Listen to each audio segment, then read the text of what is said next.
Hello, welcome to Revenant Reads. I'm Vin, and this is my pile of possibilities for quarter 4 of Historathon 2025.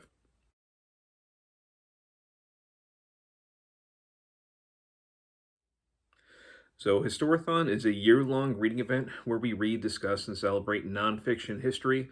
It's been going for a few years now. What we do is divide the year up into 4 quarters, each quarter being 3 months long, and each quarter looking at a certain time period. So, the first quarter looks at prehistory up to the year 500 CE. The second quarter looks at 500 to 1500. The third quarter, which as of my recording this today, which is September 30th, it is the last day of quarter 3, we were looking at 1500 to 1820. The reason for that 1820 cutoff date really is very booktube related. It's so that people can sort of piggyback the event off of Jane Austen July or Victober. So we are now going into quarter 4, which looks at the year 1500 really up to the present. 1820 to the present. And I have a selection here. I've been very indecisive for this quarter and planning. I have a stack here that I'm pretty sure I'll get to. These are the ones that I feel most strongly about getting to. There might be some that I end up swapping out. There might be more that I read beyond this. I just don't really know. I don't have a set plan for this. Usually when I go into these quarters, I have a much better idea, like thematically, how I want to tackle things. But this one, I'm kind of up in the air.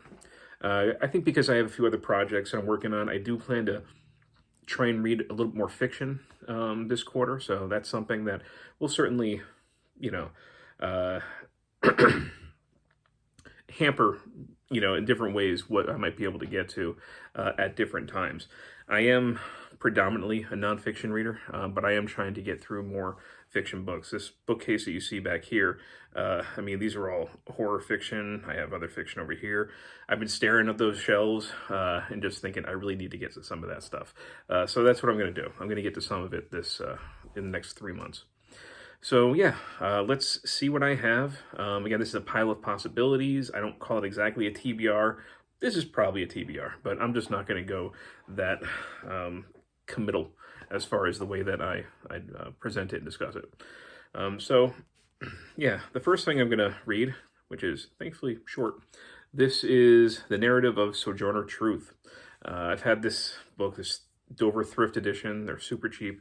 I've had this on my shelf for so long. It's so skinny that I forget that it's there. It's so easy to miss. But essentially, Sojourner Truth, she was a slave who escaped slavery in the early 1800s. She ended up writing a narrative of her life. And I don't know the background behind it being written, exactly, what help she had or any of that. I'll find out, I guess, when I read this.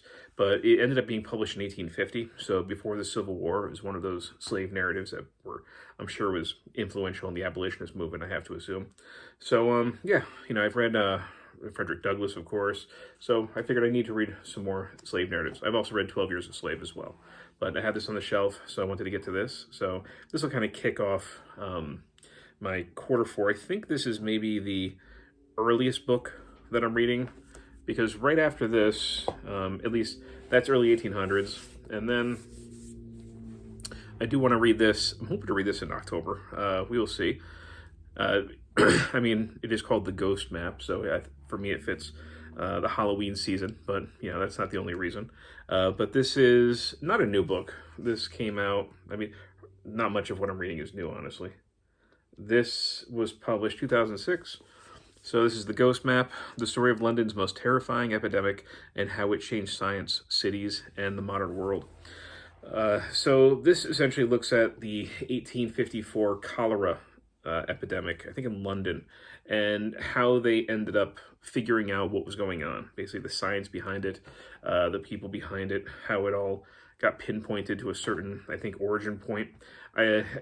I'm pretty sure that I know this case, or at least I know something very similar to it. But I'm guessing this is the one that I am, somewhat familiar with through other contexts. I do teach middle school, and we used to, it's been some years now, but we used to do sort of like a water science day.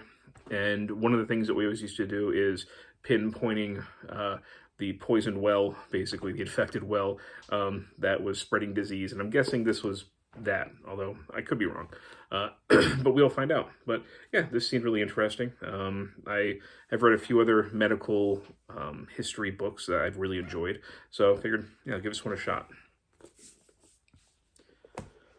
And then I guess moving on to just past the 1850s, we've got The Demon of Unrest by Erik Larson. This came out last year. This is, I think I've read 2 things by Erik Larson before, or maybe 3.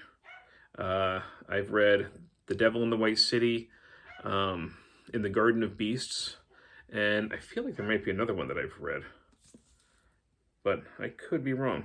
Those might be the only 2, but I heard excellent things about this when people read it, I think, last year. So, and I have 2 other Erik Larson books that are just over there over my shoulder.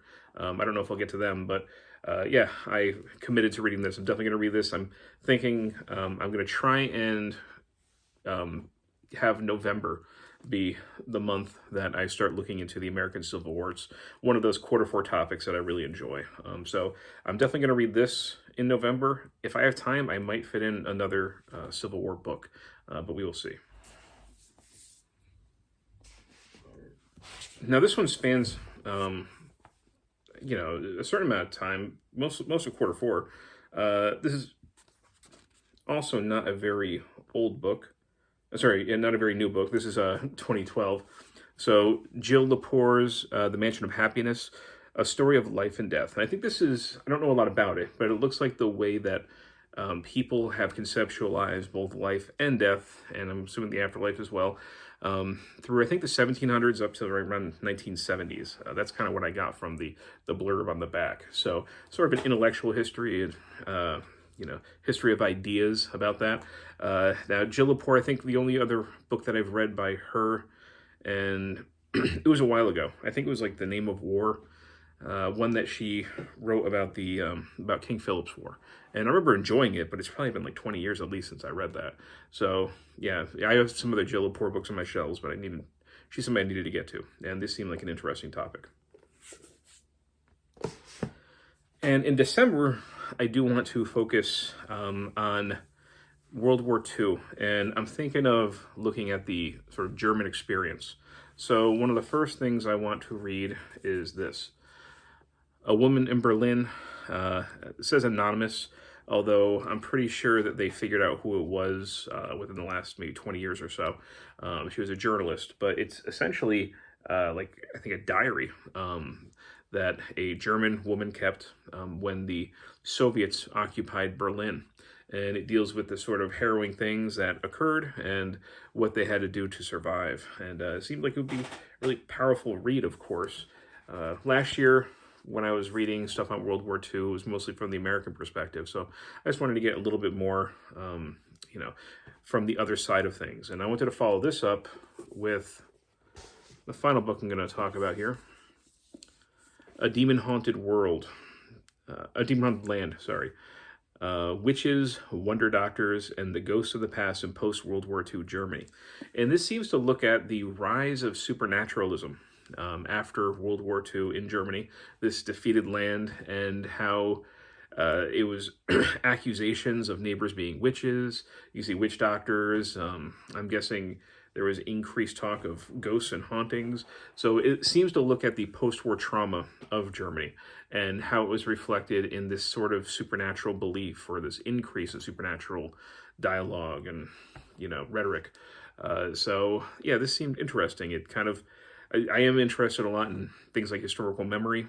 It kind of segues in some ways. I don't think it'll go very hard into it, but with my sort of horror studies, I am fascinated by things like ghost stories and how we use them in our society, and how horror films can reflect trauma, that sort of thing. And I don't think this is going to go exactly into those, but I think it'll probably be adjacent to them in a lot of ways. So yeah, those are the books that I am, again, pretty sure I am going to get to in Q4 this year. I'm going to make my little stack. And there's a possibility I might switch one of them out for something else, or I might read more than this. I am thinking of this as being the minimum. that I'll read. So again, I've got The Narrative of Sojourner Truth. I've got The Ghost Map, A Woman in Berlin, The Mansion of Happiness, The Demon of Unrest, and A Demon Haunted Land. So if you've read any of these, of course, I'd love to hear your thoughts, to know what to expect. And as always, thank you for tuning.